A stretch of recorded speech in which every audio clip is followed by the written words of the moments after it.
दतिया विधानसभा उपचुनाव की घोषणा के बाद मध्य प्रदेश की राजनीति में बयानबाजी तेज हो गई है। भाजपा कार्यालय में मीडिया से बातचीत के दौरान मंत्री कैलाश विजयवर्गीय ने स्पष्ट कहा कि भारतीय जनता पार्टी दतिया उपचुनाव में अपना प्रत्याशी उतारेगी और पूरी मजबूती के साथ चुनाव जीतकर सीट अपने नाम करेगी।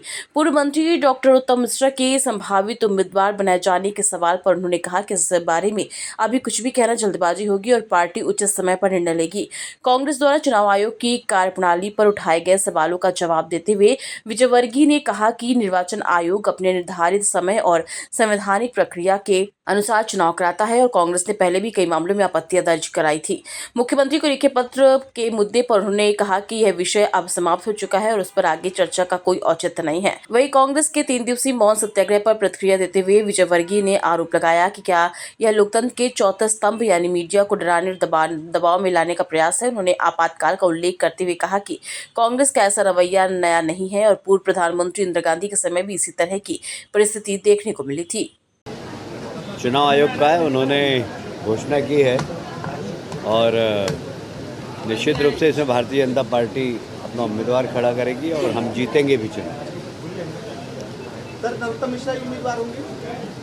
अभी ये कहना जल्दबाजी होगी, पर जो भी उम्मीदवार आएगा आपको इसी डैश पे बताया जाएगा। कांग्रेस पार्टी कह रही है कि जल्दबाजी में चुनाव आयोग चुनाव करा रहा है और ये जो पूरा केस था उसमें भी जल्दबाजी में निर्णय दिया गया राजेंद्र पार्टी को हटाने के लिए। देखिए, ऐसा है कि न्यायपालिका, कार्यपालिका, निर्वाचन आयोग सब में उन्होंने अपनी आपत्ति लगाई, किसी ने रोक नहीं लगी। इसलिए समय सीमा के अंदर निर्वाचन आयोग को अपना निर्वाचन कराना ज़रूरी होता है। कोई भी विधानसभा की सीट या लोकसभा की सीट बहुत लंबे समय तक जनप्रतिनिधि के बिना नहीं छोड़ी जा सकती।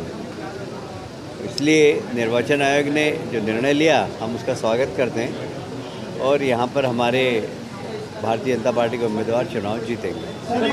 पत्र की बात हो रही है जिसमें आपका पत्र ये चैप्टर क्लोज हो गया। लेकिन इंदौर में सर एक बैठक रखी गई थी चौमुखी विकास के लिए, वो कल रात को अचानक निरस्त कर दी गई। शंकर लालवानी जी ने ये सारे जनप्रतिनिधियों बैठक रखने वाले और बैठक निरस्त करने वालों से पूछिए प्रश्न। कांग्रेस रोज पूछ रही है कोई डिबेट कोई भी नेता मौन सत्याग्रह चलाते नहीं हमारे, मतलब आप लोगों के खिलाफ चल रहा है अब सत्याग्रह?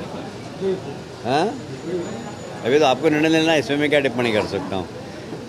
ये एक तरीके से प्रजातंत्र का जो चौथा स्तंभ है उसको डराने, धमकाने और उनका मुंह बंद करने का एक प्रयास कर रही कांग्रेस। मेरा ख्याल है कि इनके नेता ने भी किया था, श्रीमती इंदिरा गांधी जी ने जब आपातकाल लगाया था, तो इसके परिणाम कांग्रेस के लिए कभी भी अच्छे नहीं रहे हैं और ना ही रहेंगे।